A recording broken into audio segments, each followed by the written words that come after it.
I had just finished watering the tomatoes on the back porch when my legs stopped working. Not gradually, not with warning. One moment I was setting the copper watering can on the rail the way I had every morning for 22 years, and the next I was on the deck boards. My right knee bent wrong under me, the can rolling away and spilling across the wood in a dark spreading fan.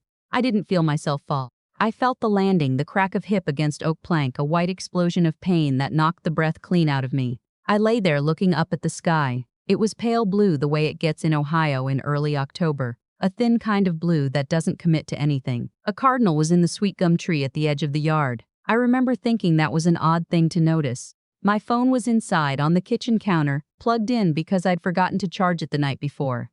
I called out. The yard backs up to a fence, and beyond that a drainage easement, no neighbors close enough on that side. I called anyway 3 times, getting quieter each time because the pain made it hard to fill my lungs. The cardinal flew off. I don't know how long I was on that deck. Long enough for the sun to shift and the shadow of the house to creep toward me. Long enough for the sprinkler on the Kellerman's lawn next door to run a full cycle and click off. Long enough to rehearse my daughter's voice in my head, the cheerful, distracted version she used on the phone, and feel something cold settle in my chest that had nothing to do with the October air. It was my neighbor Bev who found me. 71 years old, hard of hearing, walks with a cane herself. She'd come to return a pie dish from 2 weeks before and saw the back gate unlatched and came around the side of the house the way she always did when I didn't answer the front. She saw the watering can first, she told me later. Then she saw me's. The paramedics confirmed what I already knew from the angle of the pain. My right hip. Fractured. Surgery the same afternoon. The admissions nurse at the hospital asked me who to call. I gave her my daughter's name and number, and my son-in-law's as backup. I said my daughter first because she was the one who mattered. She'd always been the one who mattered to me. They called her 11 times before they wheeled me into the operating room. She didn't answer once. When I came out of anesthesia, it was dark outside the window. The room smelled like antiseptic and something floral that turned out to be a potted plant Bev had brought and set on the windowsill. Bev was asleep in the recliner in the corner, her reading glasses still on the arm, her face. My daughter was not there. I turned my head, still hoping.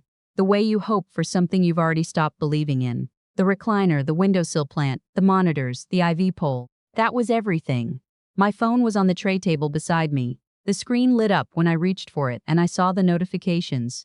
A missed call from the hospital. They'd tried my personal cell after they tried my daughter. 2 texts from Bev saying she was here. And then, below those, a notification from my daughter's social media account. I follow her the way I follow everything about her life she doesn't tell me directly. Quietly, from a distance, grateful for whatever fragments I can get. The photo was timestamped 4:17 p.m. I'd gone into surgery at 2:30. She and my son-in-law at an outdoor restaurant, somewhere warm, palm trees in the background, matching cocktails on the table between them. She had her hair down.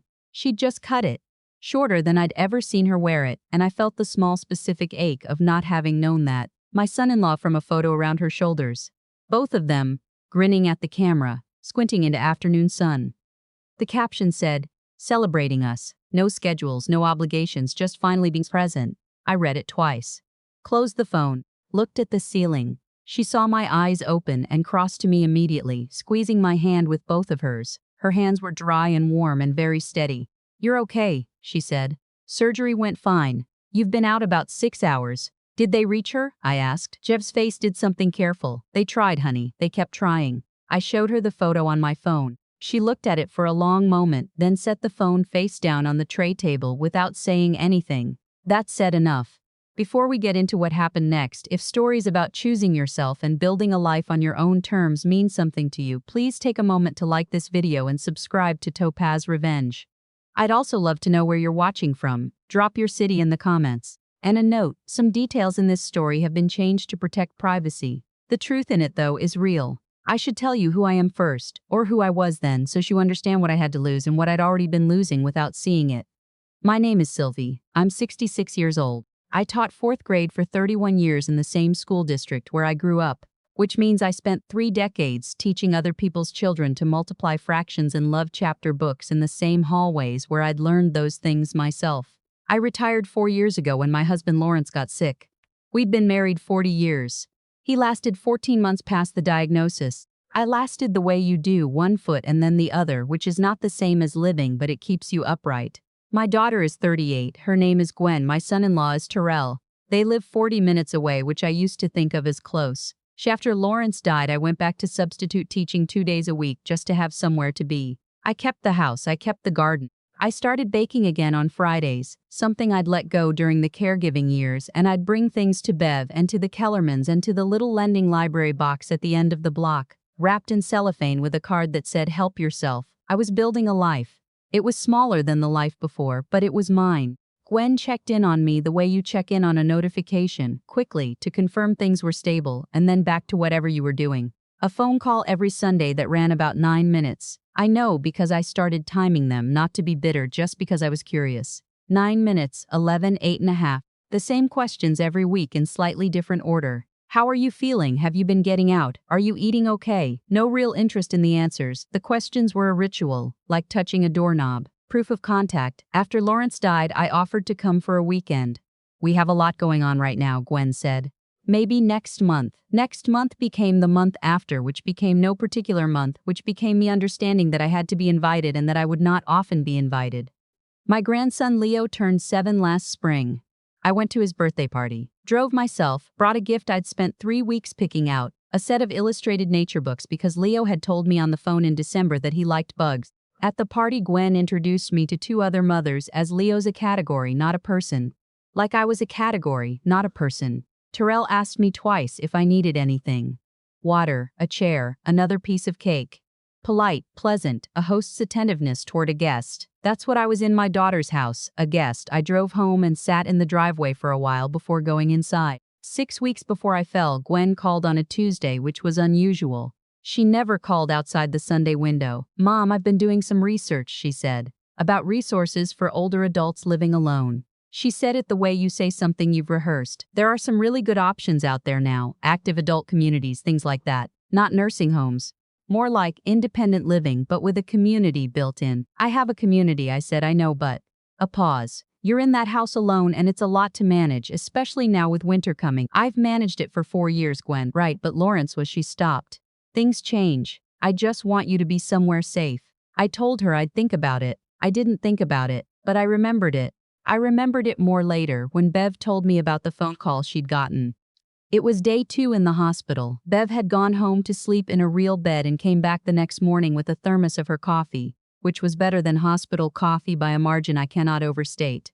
We sat together while I tried to eat scrambled eggs that tasted like they'd been made out of a photograph of scrambled eggs. "Something I should have told you sooner," Bev said. "Maybe a month ago, Gwen called me."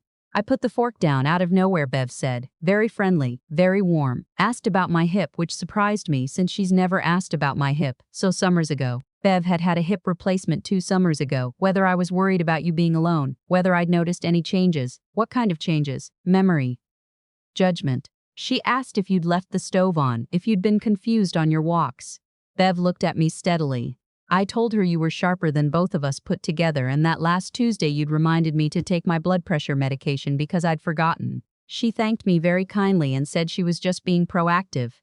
The scrambled eggs were getting cold. She also asked, Bev said carefully, whether I thought you'd be open to talking to someone about your long-term living situation, whether I had any influence with you.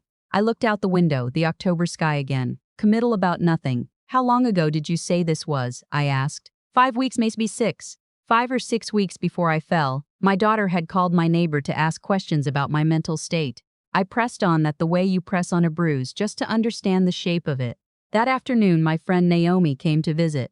Naomi has been my closest friend since we both started teaching at the same school in 1991 and found ourselves making the same sardonic face at the same faculty meeting. She brought me a library book I'd requested before all this happened, and a bag of the good peppermint candies, and a look on her face I recognized as someone carrying something they'd decided to set down.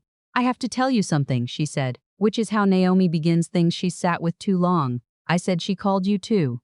Naomi blinked. "How did you know?" "Same questions?" "Memory concerns. Whether you seem to be managing. Whether I'd noticed any decline." She said the word decline the way I'd heard it from neurologists, a clinical term that became personal the moment it touched someone you loved. "She called me on a Thursday evening about a month ago. I told her you were fine, better than fine, that you were the most organized person I knew." She sounded, Naomi chose the word carefully, disappointed. 2 calls, 2 friends, 1 pattern. The kind of pattern that doesn't happen by accident. After Naomi left, I lay in the hospital bed and thought about Gwen's phone call 6 weeks ago. Resources for older adults, active adult communities, somewhere safe. I thought about the birthday party. How she'd introduced me as Leo's grandmother from Milford. I thought about 9-minute Sundays and maybe next month. I thought about the photo with the palm trees and the cocktails and the caption that said no obligations and was time-stamped while I was under anesthesia. I thought about the house. Lawrence and I had bought it in 1986 for a number that felt enormous then and feels like a rounding error now. The neighborhood had changed. The elementary school 3 blocks away had been renovated. Young families had moved in, fixed up the older places, put in the kind of landscaping that photographs well. Bev had mentioned casually last spring that the house at the end of the block had sold for just over $700,000.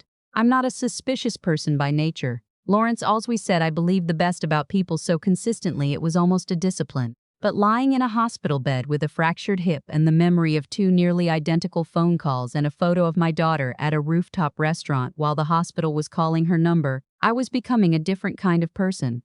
Or maybe I was becoming the same person, just finally paying attention. I asked Bev the next morning to go to my house and check the mail. She brought it that afternoon. Mostly the usual: a utility bill, a seed catalog that still came addressed to Lawrence, a notice from the dentist, and one envelope I didn't recognize. Cream-colored, heavy stock. Return address in Fairview Heights, Willowbrook Transitional Living and Care. Inside was a glossy brochure, the kind with a lot of natural light and people in cardigans smiling at chessboards. And tucked behind the brochure, a piece of paper that made my hands go very still. It was a preliminary inquiry form, the kind you fill out before you fill out the real paperwork. Patient name, Sylvie Marsh, 66. Under reason for inquiry, several boxes were checked. Difficulty managing household independently. History of falls, family safety concerns. I had never fallen in my life before that deck. Under the section marked additional notes, someone had written, widowed living alone, resistant to discussion of alternatives, resistant to discussion, the family contact information at the bottom, my daughter's name, her cell number, her handwriting, not a printed form filled out by hand. The postmark on the envelope was dated 9 days before I fell. Bev watched me read it. She was quiet the whole time. When I put it down, she said, "What do you need?" "I need to make a phone call," I said. I'd known Gideon Alcott for 18 years. He was the attorney who'd handled Lawrence's estate, and before that he'd done our wills, and before that I'd taught his oldest son 4th grade and watched him cry at the open house because his father was deployed and he missed him. Gideon Alcott was not someone you tricked, and he was not someone who forgot favors owed. I called him from the hospital room, told him what I needed. He said, "When can you come in?" I was released 9 days after the fracture. My daughter called on day 4 finally, with a voice pitched high and bright, the way you pitch your voice when you need to be forgiven quickly. "Mom, I just got your messages. What happened?" We were completely off the grid, no service, we had no idea, Gwen," I said. "You posted 4 photos to your account between when I went into surgery and when you called me." Silence. There are captions, timestamps. One of them has a location tag for a resort in Clearwater. More silence. Those were scheduled. I'd set them up beforehand, both of us in the photos. Terrell's too. Sometimes I schedule for both accounts from Gwen. I let that sit. "I'm fine, I'm recovering. We'll talk when I'm home." I hung up and looked at the ceiling for a long time. Bev drove me home from the hospital. She'd already stocked the refrigerator, groceries, meals in labeled containers, the kind of systematic generosity that takes real time. She'd also put grab bars in my bathroom. Hired someone to do it while I was admitted without asking me or telling until it was done. "You would have argued," she said, which was true. My other neighbor on the left side, a man named Curtis Yeoman who was 80 and still mowed his own lawn and won the county amateur chess tournament 4 years running, came over that first evening with a pot of chicken and rice and the newspaper folded to the crossword. He sat with me while I ate, and we argued about 11 across and I lost. I was grateful for the argument, grateful for the losing. I had a good cry that first night alone in my bedroom. Not about the hip would heal. I cried because I had to acknowledge what I now knew. My daughter had spent at least 6 weeks building a quiet case, calling my friends, filing inquiries, laying groundwork for something she'd framed to me as concern. She had been constructing a version of me, declining, unsafe, resistant. She had sent that form 9 days before I fell, checking boxes that weren't true, and when I fell, when the case essentially made itself, she had gone to a resort in Clearwater. I'm not entirely sure she planned the fall. I'm not even sure she fully understood what she was doing, whether it was calculated or whether it was the kind of thing that happens gradually, a story you start telling yourself about a parent that makes your own choices easier to live with. I've thought about this a lot. I don't know the answer. What I know is what she did, and what I found in that envelope. The meeting with Gideon was 11 days after I came home. I took a car service because I wasn't driving yet. I wore my burgundy blazer because Lawrence had given it to me for my 60th birthday and because I wanted to be in that room entirely myself. Gideon had everything prepared. We spent 2 hours going through it. He asked me questions, thorough, specific questions that were also gently a test of clarity and memory, which I understood and which I appreciated. Then he recommended, unprompted, that I see a neurologist for a formal cognitive evaluation on the record. If there's any challenge to this later, he said, we want documentation. I took the evaluation the following week. The neurologist, a careful young woman who looked like she was still deciding whether she believed in weather, told me my results were in the 98th percentile for my age group. You have, she said, consulting her notes, excellent processing speed. I thanked her and tried not to feel absurd about being grateful for passing a test I should never have needed to take. I called Gwen when the new documents were filed. I told her that after the health scare I'd done a full review of my estate planning, that things had been updated, that Gideon would be in touch with the relevant parties. I told her I wanted her to come over on Saturday. She came with Terrell. They drove together in the good car, the leased one, which meant they'd coordinated. Terrell had on a pressed shirt. Gwen had her hair done. My daughter, who can never find 40 minutes to return a phone call in under a week, had found time to blow dry her hair for a Saturday visit to her mother's house. They brought Leo, which surprised me. I hadn't seen him since the birthday party, and I crouched down, hip protesting, and held him for a long time while he told me about a praying mantis he'd caught in a jar and then let go because he felt bad about the jar part. He smelled like soap and something indefinably little boy. I kissed the top of his head. Then Gwen asked Leo to go watch something on her phone in the living room, and we sat at the kitchen table. She was warm, very warm. The warmth of someone who has decided warmth is the right strategy. She about physical therapy, about the grab bars Bev had installed. She touched my hand twice. She asked if I was sleeping okay. I let her ask. I answered, and then I said, I know about the form you sent to Willowbrook. The warmth didn't drop all at once. It went by degrees like a light on a dimmer. What form? Terrell asked. I took the brochure from the folder on the table and set it down, then the inquiry form face up so they could both see it, her handwriting, her number. Resistant to discussion of alternatives, Terrell looked at it, then he looked at Gwen. I was just exploring options, Gwen said. Her voice was careful now, very measured. You live alone, Mom, you're not getting younger. I was doing research. You checked the box that said I had a history of falls, I said. On a form dated 9 days before I fell, I had never fallen. That was precautionary, in case you called Bev. I kept my voice even. I'd practiced this, the way you practice reading aloud, not for performance, but so the words don't catch in your throat when they matter. You asked her if I seemed confused or forgetful. You called Naomi. Same questions. Building a picture of a woman who was declining. I paused. The picture wasn't accurate. I was worried about you. I know you were worried, I said. I'm not sure worry is all it was. Gwen's jaw tightened. The house is worth a lot of money now, I said. You know that. The Kellerman's place sold last spring. You mentioned it to me yourself. That has nothing to do with.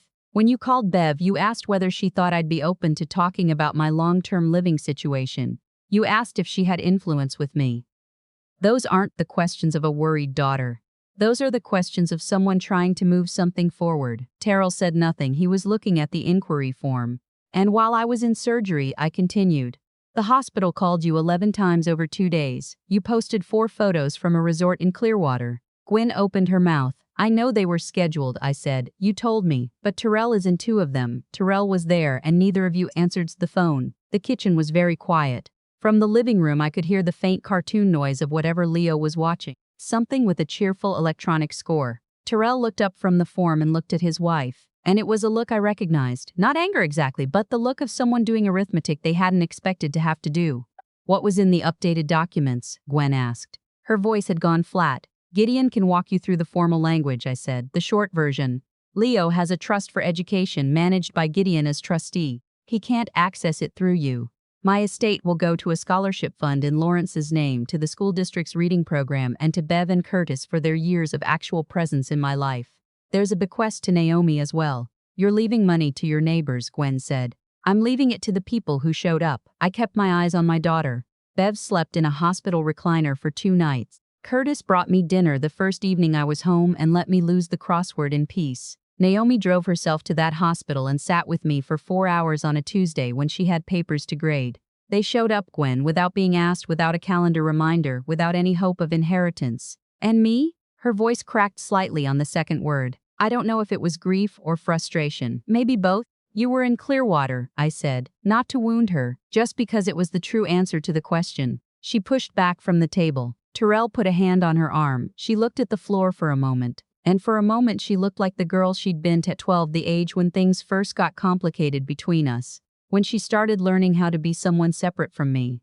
I loved that girl. I have always loved that girl. But I was done explaining myself to her. The cognitive evaluation is attached to the will, I said, 98th percentile. If there's any question about competency, Gideon will provide it. Terrell said quietly, we're not going to contest anything. Gwen looked at him. He didn't look back. He kept his eyes on the table. They called Leo in from the living room. He came with Gwen's phone still in his hand, not quite done with whatever he'd been watching, looking at all of us with the mild alertness of a child who knows something's different but not what. He hugged me goodbye. His arms were thin and certain. Can I come over sometime? He asked. Bev said you have a garden. Any Saturday, I said. I'll show you where I grow the tomatoes. Gwen didn't look at me when they left. Terrell did. I couldn't read what was in it. Something adjacent to apology that hadn't quite made up its mind. I closed the door and stood in my hallway for a while. The house was quiet in the way it gets in the afternoon when the light shifts and the dust moves slow in the air, and there's nothing demanding anything from you. I thought about Lawrence. I thought about the form with the checked boxes. I thought about my daughter's face when she was 12 and the world was still something we navigated together. The weeks after that were not uncomplicated. I want to be honest about that. There were mornings when I reached for the phone knowing Gwen wouldn't call. Not yet. Maybe not for a long time. There were evenings when the house seemed very large for one person and one past. Grief doesn't stop just because you made the right decision. You can be both at peace with what you did and devastated by what made it necessary. Those two things don't cancel each other out. I've learned to let them exist alongside each other. Leo came over 3 Saturdays later. Bev came too because he'd asked to meet her specifically, the way children sometimes fix on a detail and follow it all the way through. We planted the last of the fall bulbs, and I showed him the tomato cages, and he spent 45 minutes turning over rocks looking for insects and caught a sow bug that he named Gerald after 30 seconds of consideration. Bev said it was a very dignified name for a sow bug. Leo agreed seriously. He fell asleep on the couch at 4 in the afternoon. Still in his muddy sneakers, the sow bug safely returned to the garden. Bev and I sat at the kitchen table with our coffee and let him sleep. You doing all right? Bev asked. Some days, I said. Better than before. She nodded. She knew what I meant by before. Naomi and I started a book club, just the two of us, Thursday evenings, alternating who picks. Curtis joined after 3 weeks when he found out we were reading a history of the Ottoman Empire for Naomi's pick and announced that he had opinions. He did have opinions. The book club became 4 people and then 6, and by February we'd outgrown my living room and moved to the back room at the public library on Thursday evenings, which started to feel like exactly the kind of thing Lawrence would have found deeply satisfying on my behalf. My daughter called in December, a Sunday, back to the ritual window, voice a little careful, a little subdued. We talked for 12 minutes. She asked about my hip, my physical therapy, whether I was getting out. I answered. I asked about Leo. She said he was good, had been talking about the guard, she said, and I heard what it cost her to say it, that she was sorry about what happened. Not a full accounting, not yet, just that. I told her I heard her. We're not where we were, we're not anywhere I can clearly name. But we're talking, which is something, and Leo is coming in the spring to plant tomatoes from seed, which is something more. What I know now at 66, in this house I stayed in and will stay in, with my garden and my book club and my neighbors who brought dinner and slept in hospital chairs. What I know is that I spent years measuring myself by whether my daughter needed me, whether I was useful enough, convenient enough, present enough on the right schedule. When I stopped being convenient, she started imagining a version of me that could be managed. She was wrong about who I was. I'm sorry it took me this long to say so out loud, but I'm saying it now. If you're listening to this and you see yourself in the before part, the 9-minute phone calls, the birthday parties where you're introduced as a category, the quiet accumulation of being almost there to the people who were supposed to show up for you. I want you to hear this. The people standing right outside your door, the ones you dismiss as neighbors, old friends, colleagues, people from the before life. They may already be your family. You may just not have let yourself see it yet. Bev came over this morning with coffee and sat at my kitchen table while I read the paper.